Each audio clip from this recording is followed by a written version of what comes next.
So things just took a major turn for the New York Jets as star wide receiver Davante Adams has been released, and that's not all. Allen Lazard may be on his way out as well. What does this mean for the team? Let's break it down. I'm Julian Locasto, joined by my co-host Nick Perry, and this is the Gangrene Report.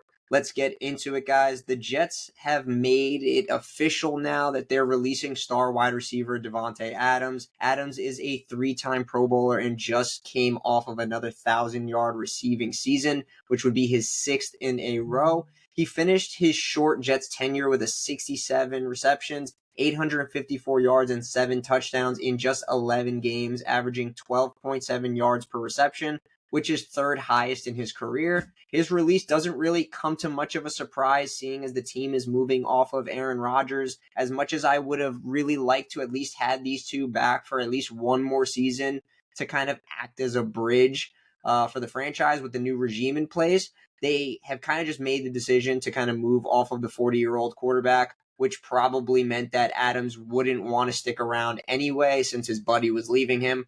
The move essentially leaves behind $8.3 million in dead money, though, but frees up nearly $30 million, 29.9 to be exact. The Jets can head towards the new league year with about $44.5 million in cap, which will probably be more with a couple more moves made. Nick, how are we feeling about our opinion on Davante at this time? Yeah, I feel like you said, I would have loved to have him stay around, even if Aaron wasn't there. I mean, why not? Who doesn't want a three-time Pro Bowler and consistent 1,000-yard receiver on your team? Yeah, love to keep him around if Aaron wasn't there. Just a bridge, even just to bridge the season to somebody else if we wanted, or even I saw somebody today put out keep Aaron, sign Aaron Rodgers, and then bring in Jalen Milroe for next Jalen Milroe and draft a wide receiver for Davante to mentor as well. I've seen all sorts of scenarios for other teams since just scrolling social media today. Yeah, full year running back with a new quarterback in waiting, who we may have drafted this year, maybe with Jackson Dart if Aaron Rodgers were there, and then learning with Davante Adams as well.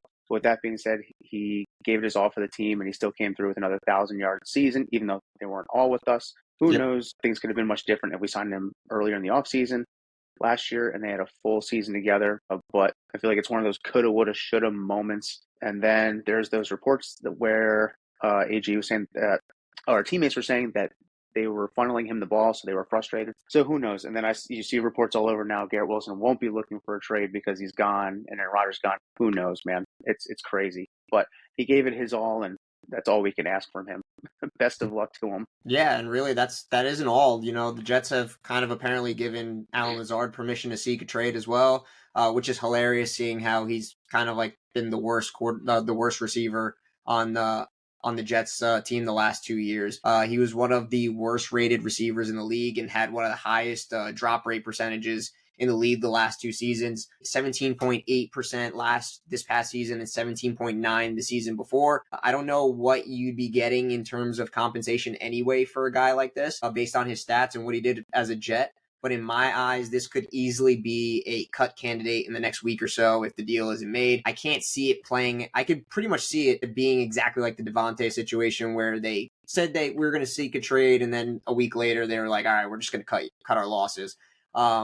Lazard would essentially count as $13.2 million on the cap as well. So the Jets could essentially save $6.6 million if they cut him outright. So I could really see this being the likely scenario. Nick, what are your opinions on Lazard? Yeah, I feel like short and sweet. I would just cut him. He was less than stellar for us as the Jets. I feel like he got our hopes up in the beginning of the season this year with I think he had two quick TDs with Aaron on the first game against San Francisco. I feel like he was just one of those guys that they brought over from Green Bay just to keep Aaron happy, keep Hackett happy since they're kind of familiar with each other. So like you said, high drop percentage. And so me personally, let's just cut our losses, save the $6 to $7 million in cap space and move on to bolster the room. Yeah, exactly. And I think like the move likely means that the Jets will be big time receiver free agency and draft needs. It's going to be like one of those major holes for the team, seeing as, you know, the only wide receivers on the roster not named Garrett Wilson are Malachi Corley and Xavier Gibson, and both of which play mainly in the slot. So we can't really depend on Garrett to do everything.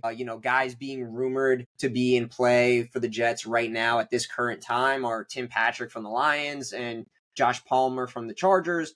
both of which are not super exciting. But Tim Patrick is somebody that's coming over from Detroit, could provide clarity on the new offensive scheme that Tanner Engstrand wants to put together, while Palmer is only 25 years old, and 2 seasons ago he was coming off of a 600-plus yard season, but kind of just got buried on that depth chart that the Chargers have on there, and kind of been playing behind the likes of Ladd McConkey last year, who had a really stellar year for them. Give your opinion right now on the wide receiver room and the rumors going around right now. Yeah, well, first of all, huge receiver news today. Like, as you know, everybody's requesting trades, getting cut, and I mean, so positive for the Jets. That's just like a quick thing, real quick. But who knows? We can go get somebody, be a mentor or a side piece to Garrett. But I would tend to agree that less than excited about these guys to come in. But like you said, coming from Detroit, who knows AG, who knows Tanner Engstrand, and maybe his offense plans, he can come to bolster the wide receiver room with vet experience, which comes with games played. He has been healthy through his career, even for being 31 years old, especially with the Broncos. Pretty sure he had a consistent 16, 17 game season, so at least he's playing. He had a decent 700-yard 2 seasons, I believe, and 2 seasons with 6 touchdowns in Denver. I think that was 2 or 3 years, or it was a little while ago, before his time in Detroit. But he has shown flashes, though. Who knows? Maybe it's buried in there somewhere, and maybe we could bring it out of him. And then, like I said, Josh Palmer, I think he just buried under Ladd McConkey. I mean, who would have thought that guy? I'm pretty sure he broke the rookie record for the Chargers in catches, yards, and TDs. I think he'd have a real upside for being a reliable target. Just have good hands, like he did for the Chargers, even if he didn't play that much. Did have 600-plus yard season, like you said, fairly healthy and young. So as long as we can get some young guys, get them in there, get them with Garrett, get them with the new QB, I think we can at least get a good core group of guys out there, hopefully. Yeah, and I think, like you said, I mean, right now, I think out of the 2 options, I think, the Jets are likely to add 2 veterans this offseason, at least via free agency, whether it's like 2 lower end signings, or I can't see them really making a big splash. I know DK Metcalf just became available. He wants to trade, but he wants to go to a contender. I don't see us going in the DK market, just simply because of the fact that we're going to probably have to pay Garrett, and there's no need to trade for a receiver that you're going to end up having to give a big contract to. A big name to watch, though, that I really do like is Christian Kirk. I definitely think that is a guy who's still on the younger side of 30. He's 28, going to be 29 next year. So he's going into his age 29 season. That could be a name that could pop up for the Jets now that he just got released. And I don't think he's going to come at a large expense either. So that could be a good option for the Jets as well. But things, like I just said, they just took a major turn for the Jets in terms of this wide receiver room. The Jets are going to need some serious work to bolster this wide receiver room going into next season. So guys, don't forget to like this video. Leave us your thoughts down below in the comment section, and subscribe if you're new. And as always, guys, go Jets.